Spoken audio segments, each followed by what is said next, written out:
മലയാളത്തിലെ ഏറ്റവും പ്രസക്തമായ പ്രതിപക്ഷ പ്രവർത്തനം നടത്തുന്ന മാധ്യമ സ്ഥാപനമാണ് ഷാജൻ സ്കറിയയുടെ മറുനാടൻ മലയാളി എന്ന നോവലിസ്റ്റും ചിന്തകനുമായ CR പരമേശ്വരൻ.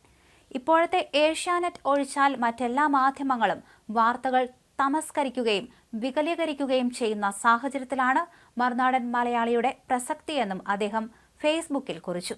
ഷാജന് എതിരായുള്ള നാനാവിധമായ അക്രമങ്ങൾ മുൻപേ നടന്നിരുന്നു. അന്നും ഞാൻ ഈ കുറിപ്പുകളിലൂടെ പ്രതിഷേധിച്ചിരുന്നു. കളി അറിയാവുന്നതുകൊണ്ട് ഷാജൻ അതിനെയൊക്കെ അതിജീവിച്ചു.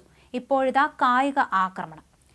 നിരോധനത്തിന്റെ മുൻഗണനയിൽ പോപ്പുലർ ഫ്രണ്ടിന് മുൻപായി കേന്ദ്രം നിരോധിക്കേണ്ടിയിരുന്നത് SFI, DYFI, CITU തുടങ്ങിയ പോഷക സംഘടനകളെ അടക്കം ഈ ചതിയൻ പാർട്ടിയെയാണ്.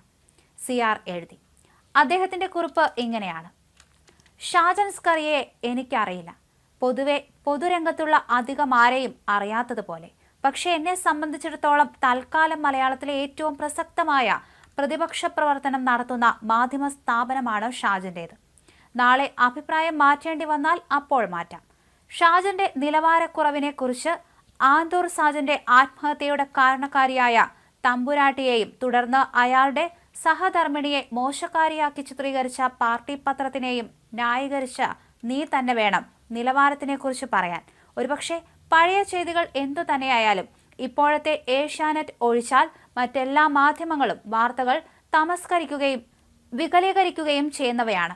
അത്തരം ഒരു സാഹചര്യത്തിലാണ് മറുനാടൻ മലയാളിയുടെ പ്രസക്തി. ഷാജന് എതിരായുള്ള നാനാവിധമായ അക്രമങ്ങൾ മുൻപേ നടന്നിരുന്നു. അന്നും ഞാൻ ഈ കുറിപ്പുകളിലൂടെ പ്രതിഷേധിച്ചിരുന്നു. കളി അറിയാവുന്നതുകൊണ്ട് ഷാജൻ അതിനെയൊക്കെ അതിജീവിച്ചു. ഇപ്പോഴിതാ കായിക ആക്രമണം.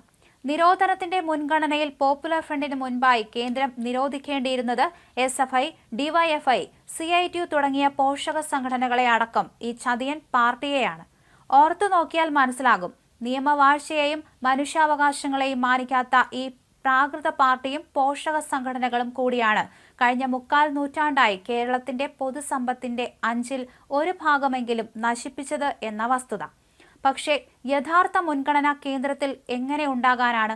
പ്രത്യക്ഷാനുഭവത്തിൽ ഇവന്റെ സഖ്യകക്ഷിയായ മറ്റൊരു ഫാസിസ്റ്റ് സംഘടനയാണല്ലോ കേന്ദ്രത്തിൽ ഭരിക്കുന്നത്, അദ്ദേഹം കുറിച്ചു. അതേസമയം മറുനാടൻ മലയാളി ചീഫ് എഡിറ്റർ ഷാജൻ സ്കറിയെ വധിക്കാൻ ശ്രമിച്ച കേസിൽ പ്രതികളായ 4 പേർക്ക് തൊടുപുഴ 1ാം ക്ലാസ് ജുഡീഷ്യൽ മജിസ്ട്രേറ്റ് കോടതി ജാമ്യം അനുവദിച്ചു. മാത്യൂസ് കൊല്ലപ്പള്ളി, ടോണി, ഷിയാസ്, അക്ബർ എന്നിവർക്കാണ് കോടതി ജാമ്യം നൽകിയത്. കഴിഞ്ഞ ദിവസം മംഗളൂരുവിലെത്തിയാണ് തൊടുപുഴ പോലീസ് പ്രതികളെ പിടികൂടിയത്. വധശ്രമം, സംഘം ചേർന്ന് തടഞ്ഞുവെച്ച് ആക്രമിച്ചു എന്നീ വകുപ്പുകൾ ചുമത്തിയാണ് ഇവർക്കെതിരെ കേസെടുത്തത്. കഴിഞ്ഞ ദിവസം ഒരു കല്യാണത്തിൽ പങ്കെടുത്ത് തിരിച്ചു വരവെയാണ് ഷാജൻ സ്കറിയെ തൊടുപുഴ മങ്ങാട്ടുകവലയിൽ വെച്ച് പ്രതികൾ ആക്രമിച്ചത്. ശേഷം ഒളിവിൽ പോവുകയായിരുന്നു. കഴിഞ്ഞ ദിവസം തന്നെ പ്രതികളെ പിടികൂടിയിരുന്നു. അതിനുശേഷം ഇപ്പോൾ ഇതാ ജാമ്യവും ലഭിച്ചിരിക്കുകയാണ്. വധശ്രമം ഉൾപ്പെടെയുള്ള കേസുകൾ ചുമത്തിയാണ് പ്രതികളെ അറസ്റ്റ് ചെയ്തത്.